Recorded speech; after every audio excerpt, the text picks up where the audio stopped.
Benton Harbor, Michigan is an urban poor community that exists because of the injustice of systemic racism and poverty in America. While once a booming community inspired by the American dream, the realities of a racialized society and a globalized world have left behind a racially and economically oppressed community.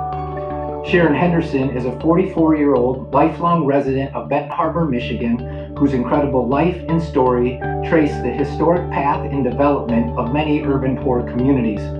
Sharon's family came to Benton Harbor Township in the 1940s, a part of the Great Migration, when her grandmother's family and more than 6 million African Americans moved from the rural South to the industrial North. Sharon's mother was one of the first black females to move from picking to making as she explored and pursued new opportunities created by an industrial boom and a rapidly growing workforce. With factory work came access and opportunity to actually begin to participate in the American dream, but it was met with great reluctance and resistance in the community. As many black families began to move to the predominantly white, affluent community of Benton Harbor, white flight exploded locally, while globalization accelerated nationally, collapsing the local economy with massive job loss and unemployment. Ultimately, the urban poor community of Benton Harbor, Michigan was created, leaving thousands of lives in an entire community in ruin. Sharon's life and story were profoundly impacted by this history as she grew up with the extreme injustices of racism and poverty, only to emerge as an organizer and activist of justice and reconciliation in her community. If the White-Evangelical Church is to be a part of justice and reconciliation in urban poor communities, gaining a greater understanding of racism and poverty is the opportunity to be explored.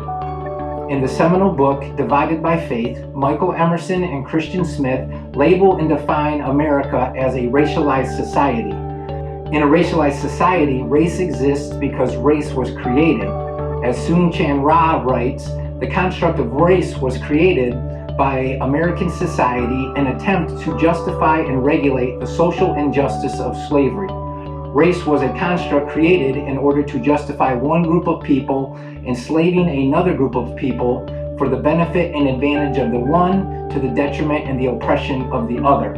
What follows in such a society able to strip human dignity and identity from those they desire to enslave and even slaughter is a rearview mirror of exploitation and oppression.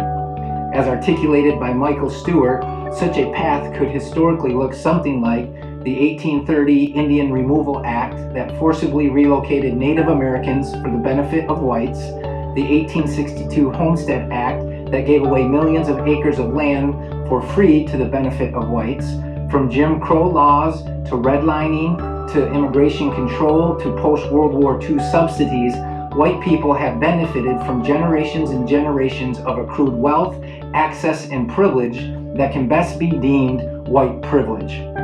White privilege is the system that places white culture and American society at the center of all other cultures that then deceitfully writes and rewrites a narrative of its desire for its gain. While truly a historic process, ultimately urban poor communities in the United States primarily exist today as a result of this systemic sorting and sifting, which creates racial injustice and economic inequality, more predominantly known as racism and poverty. The problem for the White-Evangelical Church, according to Ra, is that for most of its history, but particularly the last 50 years, American evangelicalism has more accurately reflected the values, culture, and ethos of Western white American culture than the values of Scripture.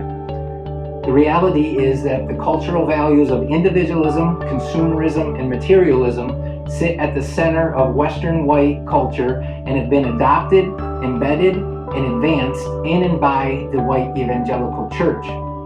Through this cultural entanglement, the individualism, consumerism, and materialism of an American work, buy, consume, die culture becomes the inherent theology, Christology, missiology, and ecclesiology that ends up breeding and accommodating systemic racism and poverty through the church.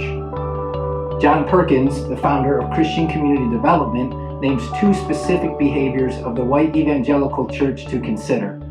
Perkins names the deification of unbridled capitalism and white accommodation as the way the white evangelical church has most pointedly aided in the creation and perpetuation of systemic racism.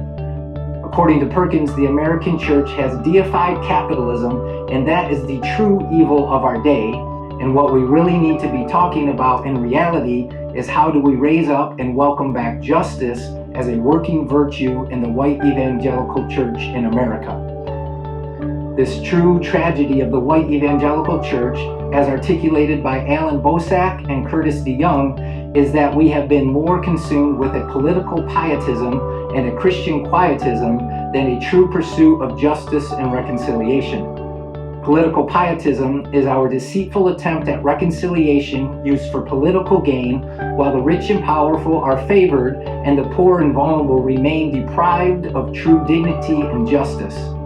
And Christian quietism is our pathetic means of self-protection and preservation as we deny the demands of the gospel with silence and refuse solidarity with the poor and powerless.